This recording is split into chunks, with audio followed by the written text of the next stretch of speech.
سارے کافر اکٹھے ہو کے آ گئے تھے، حضور کے گھر کا گھیرا ڈال لیا تھا کہ آج چھوڑیں گے نہیں، لیکن حضور ان کے سروں میں خاک ڈالتے گزر گئے۔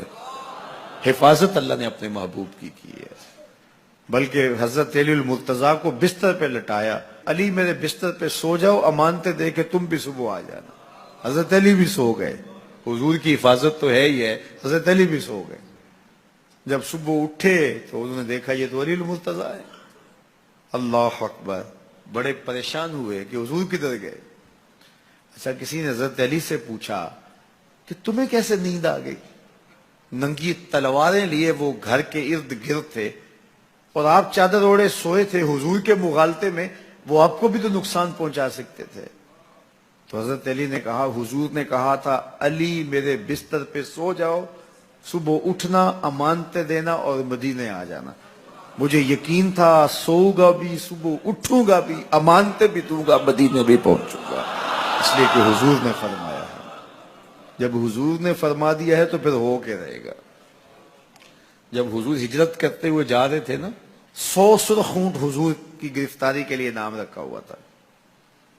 سراقہ بن مالک یہ حضور کو گرفتار کرنے کے لیے آگے بڑھا اور اس کی لالچ یہ تھی کہ اتنا بڑا انعام ہے، مجھے مل جائے گا، لیکن اس کی سواری گھٹنوں تک دنس جاتی ہے، معذرت کرتا ہے، پھر ارادہ بدلتا ہے، پھر یہی ہوتا ہے۔ تیسری مرتبہ بھی جب ایسا ہوا تو سمجھ گیا کہ یہ تو میرے بس کا روگ نہیں ہے۔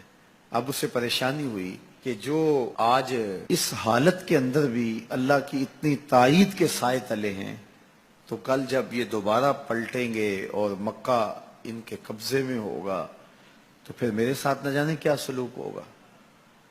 تو کہا کہ حضور مجھے امان لکھ دیجئے۔ تو حضور نے کیا فرمایا، سراقہ تو مجھے گرفتار کرنا چاہ رہا ہے، میں تیرے ہاتھ میں کسرا کے کنگن دیکھ رہا، میں تیرے ہاتھ میں کسرا کے، اس وقت کی سپر طاقت تھی کسرا، تو فرمایا میں تیرے ہاتھوں میں کسرا کے کنگن دیکھ رہا ہوں۔ تو حضور سے انہوں نے باقاعدہ امان لکھوا لی۔ اللہ اکبر۔ حضرت عمر کا زمانہ ہے، ایک جنگ میں حضرت سراقہ بن مالک بھی تھے، تو کافر قلعہ بند ہو گئے، اور یہ جب ان کے اوپر حملہ آور ہوتے ہیں تو وہ اندر سے پتھر پھینکتے ہیں، فصیل عبور نہیں کی جاتی۔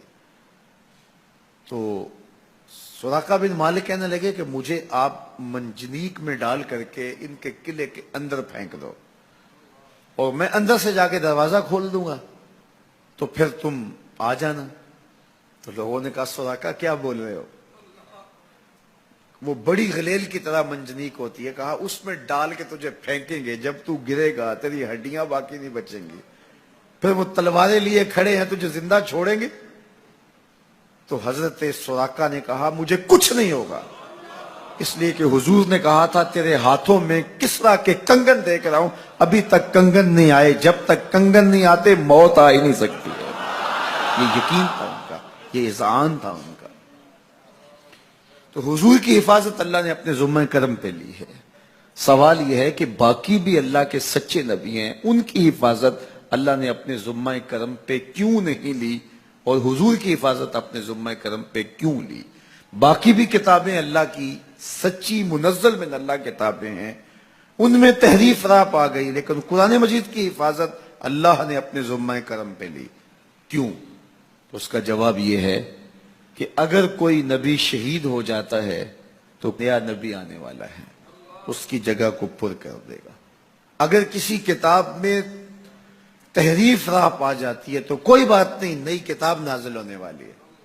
حضور کی حفاظت اس لیے کی کہ اگر حضور بھی شہید کر دیے جاتے ہیں تو پھر حضور کے بعد تو کوئی نبی آنے والا نہیں ہے، اور کتاب اللہ کے اندر اگر تحریف کر دی جاتی ہے فَبِأَيِّ حَدِيثٍ بَعْدَهُ يُؤْمِنُونَ، تو قرآن کے بعد تو کوئی اور نسخہ نور نازل ہی نہیں ہونے والا، تو لوگ ہدایت، روشنی اور اجالا کہاں سے لیں گے؟ اس لیے اس کتاب کو بھی باقی رکھا گیا اور مصطفیٰ کی بھی حفاظت فرمائی گئی۔ حضور کے آنے کے بعد اتمام دین ہو گیا. انا خاتم النبیین لا نبی بعدی، میں آخری نبی ہوں، میرے بعد کوئی نبی نہیں ہوگا. اور میں نے عرض کیا 100 آیات قرآنیہ، 210